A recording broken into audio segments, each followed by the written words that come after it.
Morning, Agent Engine Carbon Clean. We're here today in Mount Sorrel and we've got a Peugeot Bipper 1.3 diesel. We've been out to this one before. It's got about an extra 45,000 on it since then. Noisy again. There was a significant rattle from, sounded like a heat shield in the engine bay.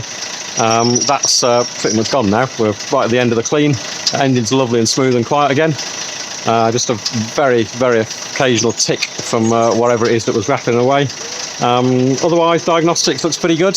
A very, very early wear on injector 4, but nothing to be concerned about just yet. Otherwise, a glow plug's changed recently. 130 miles since the last regen attempt. That was before the glow plugs were done, and the fuel economy's been down recently. So with those glow plugs sorted out now, everything else looks good. It should regenerate the next time it gets a good long run.